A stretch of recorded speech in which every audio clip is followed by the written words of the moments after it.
Hello everyone. Today topic is behavior of ideal gases, deviation from ideal gas behavior. अब हमने जो पढ़ना है यहाँ से जो चीज़ हमने सीखनी है वो एक नई चीज़ है, ठीक है ना। हम पढ़ेंगे कि रियल गैसेस होती क्या हैं और इनका जो डिविएशन है वो आइडियल गैसेस से कैसे अलग है। पहले तो हमें ये समझना होगा कि आइडियल गैसेस होती क्या हैं, आइडियल गैस किसे बोलते हैं। हमने इससे पहले जो लास्टली हमने पढ़ा टॉपिक, हमने kinetic molecular theory of gases पढ़ा था। आइडियल किसे कहेंगे? जो Boyle law, Charles law, Avogadro law, इन लॉ को फॉलो करते हुए हमें क्या बोला था? आइडियल गैस बोला था, ठीक है ना। अब तो रियल गैसेस क्या होंगी फिर? क्योंकि आइडियल गैस पहले आपको बताया था कि आइडियल गैसों पर किसी प्रकार का कोई इंट्रैक्शन होता नहीं है, वो नॉन रिएक्टिव होती हैं, ठीक है ना, वो किसी केमिकल रिएक्शन में पार्टिसिपेट नहीं करती हैं। तो रियल गैसेस क्या हैं, तो इसके बारे में जानते हैं कि इनका बिहेवियर क्या होता है और ये किस प्रकार आइडियल गैस से अलग बिहेव दिखाती है। तो कह रहा है our theoretical model of gases correspond very well to experimental observation. Difficulty arises when we try to test how to far a relation. हम जब रिलेशन देखते हैं, आइडियल गैस इक्वेशन देखते हैं, पीवी इक्वल टू एनआरटी, इस equation को देखते हैं तो यहाँ पर को आप देख रहे हैं टर्म आ रहे हैं प्रेशर, वॉल्यूम और टेम्परेचर। ये जो रिलेशन है PV equal to NRT, relation है प्रेशर का, वॉल्यूम का और टेम्परेचर का रिलेशनशिप है, ठीक है ना। अगर हम इसको टेस्ट करें और इसका हम एक ग्राफ खींचेगा और ग्राफ कहाँ से कहाँ तक प्लॉट करेगा, ग्राफ हम प्लॉट करें पीवी, यानी कि आपको ग्राफ प्लॉट करना है पीवी वर्सेस पी का। आपने पीवी वर्सेस पी का एक ग्राफ क्या करना है, आपने प्लॉट करना है, ठीक है ना। ये ग्राफ की मैं बात कर रहा हूँ जो आपको ग्राफ दिख रहा है यहाँ से। तो कह रहा है of gases because of constant temperature. आपने क्या करना है, कांस्टेंट टेम्परेचर में ग्राफ खींचना है। आपको ग्राफ दिख रहा होगा पीवी और पी के बीच का ग्राफ खींचा हुआ है। अब देखिए यहाँ पर को आपको दिख रहा होगा स्ट्रेट लाइन में दिख रही है, आपको आइडियल गैस दिख रही है। और जो आपकी और अदर गैसेज है, चाहे वो हीलियम हो, चाहे वो कार्बन मोनोऑक्साइड हो, मीथेन गैस हो, हाइड्रोजन हो, ये सारे इनका क्या हो रहा है, इनको डिविएशन मिल रहा है, यानी कि डिविएट हो रही है, बिल्कुल एक लाइन में नहीं चल रही, स्ट्रेट लाइन में फॉलो नहीं कर रही है। जैसा ग्राफ यहाँ बना हुआ है पीवी और पी के बीच में। तो इनके बीच में जब ग्राफ बना रहे हैं तो किस प्रकार एक दूसरे को बिहेव को चेंज करती है, क्योंकि यहाँ पर को हमने क्या किया है, आपका कांस्टेंट टेम्परेचर रखा है। तो कह रहा है अगर हम बॉयल लॉ को ले तो बॉयल लॉ को लिया गया है यहाँ पर को, तो आप देख रहे हैं पीवी और पी के बीच में इस ग्राफ को खींचा गया है। तो ये प्रेशर वॉल्यूम ग्राफ बोल सकते हैं आप इसको, इसका एक डाटा है। तो इस डाटा से आपको क्या दिख रहा है, तो इस बात से समझने की जरूरत है। देखिए, it can be seen easily that at constant temperature PV versus P plot of real gases is not a straight line. आपको दिख रहा है कि जब आपने पीवी और पी के बीच में जो ग्राफ खींचा है, जिसमें आपने सोचा कि हमने इसके बीच में हमने जो गैसें देखी किस प्रकार डिविएट करती है, और हमारे हिसाब से अगर वो आइडियल होती तो क्या होता, वो स्ट्रेट लाइन में आती। तो आइडियल है नहीं, वो रियल गैसेज है, तो क्या कर रही है, वो डिविएट कर रही है। कोई लो है, कोई उससे अप में डिविएट कर रही है, कोई स्ट्रेट लाइन में नहीं है जो आपको दिख रहा है यहाँ से। तो अभी क्या करना चाह रहा है, देखो ये क्या कर रहा है, दियर is a significant deviation from ideal behaviour. एक अच्छा खासा आइडियल बिहेवियर के अंदर इसका क्या मिल रहा है, एक सिग्निफिकेंट डिविएशन मिल रहा है रियल गैसेस का, ठीक है ना। Two types of curve are seen. यहाँ पर दो टाइप के आपको कर्व दिख रहे हैं इन the curve of dihydrogen and helium. अगर आप डाइहाइड्रोजन और हीलियम का देखें, अगर आप इन दोनों को देखेंगे कर्व से, तो दोनों कर्व क्या है, ये आइडियल गैसेस के ऊपर दिख रहे हैं आपको।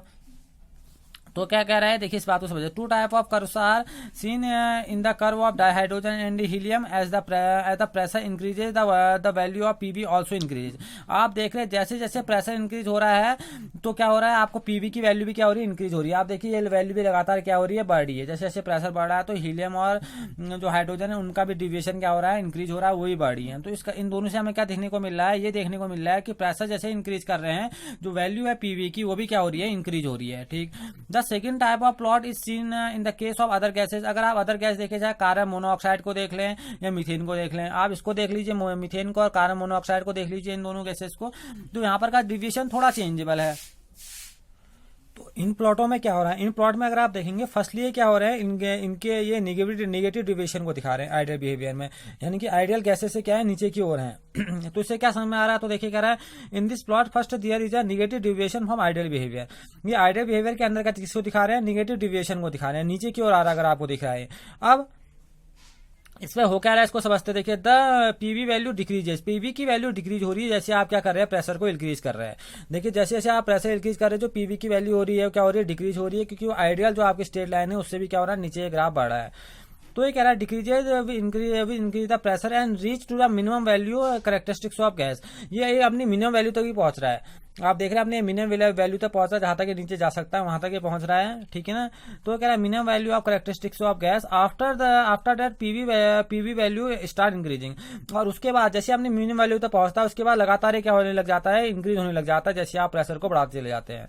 फर्स्टली क्या होता है, जैसे आप प्रेशर बढ़ाते हैं तो ये क्या दिखाता है, नेगेटिव डिविएशन दिखाता है और नीचे पहुंचता है इसका ग्राफ, और कहाँ तक पहुंचता है, अपनी मिनिमम वैल्यू तक पहुंचता है। उसके बाद जैसे अपनी मिनिमम वैल्यू तक पहुंचता है तो फिर वहां से क्या हो जाता है, ये इंक्रीज होना स्टार्ट हो जाता है। तो यहाँ तक पहुंचा है, इसके बाद क्या हो जाएगा, ये इंक्रीज होना स्टार्ट हो जाएगा। ठीक है, तो ये कह रहा है minimum value characteristics of gas after that p value start increasing the curve then cross the line for ideal gas and after the so positive deviation. और उसके बाद ये क्या दिखाने लग जाता है, पॉजिटिव डिविएशन दिखाने लग जाता है। आपको दिख रहा होगा ये क्या दिखा रहा है, पॉजिटिव डिविएशन को दिखा रहा है। ठीक है, अच्छा वो क्या कह रहा है, ये कह रहा है इट इज दस found that real gas do not follow ideal gas equation. इसका मतलब है जो रियल गैसेज है वो किसी भी तरह से आइडियल गैस इक्वेशन को फॉलो नहीं करती है। तो कह रहा है, आप साफ लिखा हुआ है, it is found that real gases do not follow ideal gas equation perfectly under all condition.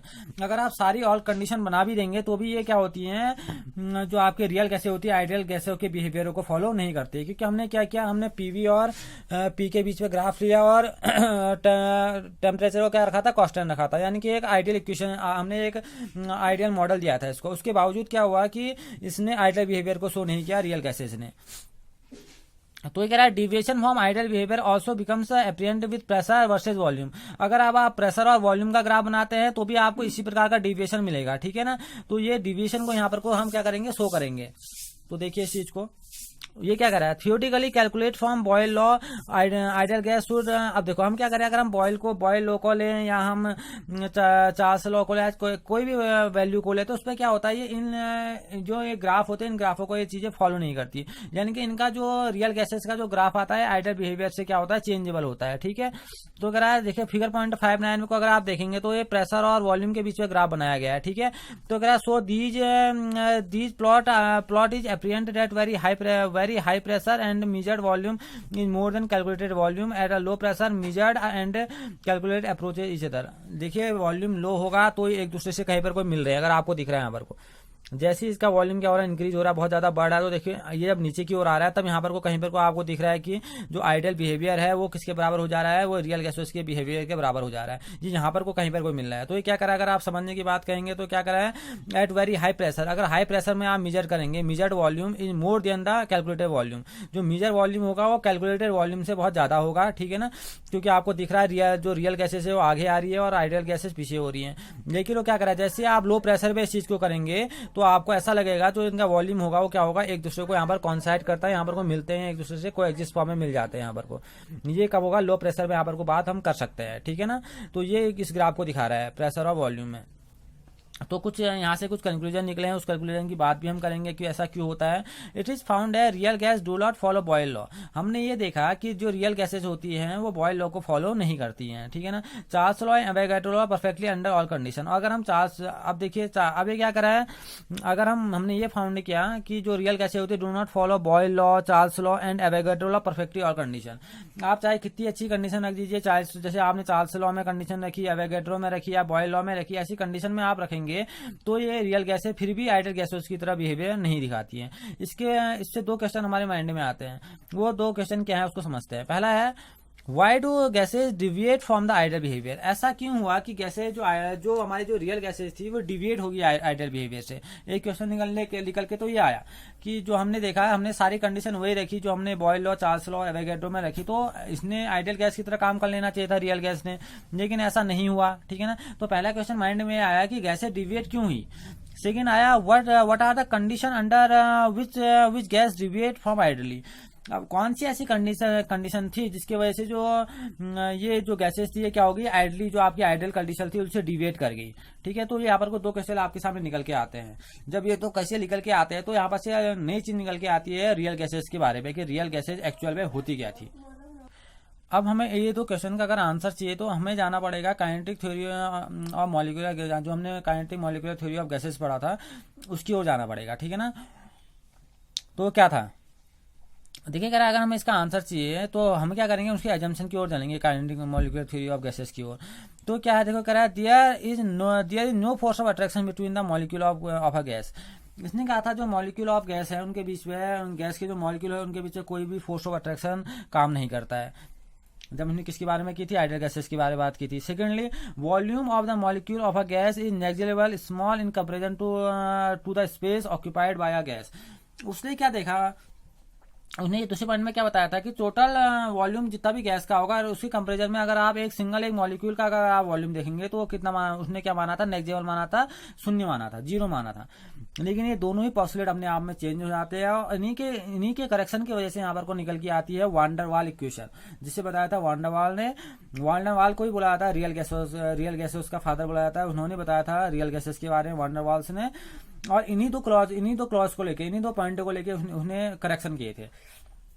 पहला पॉइंट क्या था कि जो गैस के जो मॉलिक्यूल होंगे उनके बीच में कोई भी फोर्स ऑफ अट्रैक्शन काम नहीं करता है, इस पॉइंट को उसने करेक्ट किया था। सेकेंडली, जो point kinetic molecular theory of gases से बोला गया था कि अगर टोटल वॉल्यूम अगर गैस का लेंगे तो आप सिंगल वॉल्यूम अगर लेंगे, आप सिंगल वॉल्यूम लेंगे किसी मॉलिक्यूल का तो नेग्लिजिबल होता है, क्योंकि पार्टिकल बहुत छोटा होता है, उसके उस वॉल्यूम को काउंट नहीं करता। लेकिन इसी पॉइंट को उसने क्या किया था, करेक्ट किया था, और उसका भी वॉल्यूम उसने क्या किया था, मेजर किया था। ठीक है ना, तो ये दोनों एजम्पशन की बातें में यहाँ पर को बात होगी। लेकिन हम समझते हैं कि दो एजम्पशन क्या है और हमने इसको कैसे करेक्ट करना है। देखिए, if assumption A is correct, अगर एजम्पशन ए क्या आपका करेक्ट है, the gas will never liquefy, तो गैस कभी भी लिक्विफाई नहीं होगी। बहुत इंपॉर्टेंट बात इसने कही है।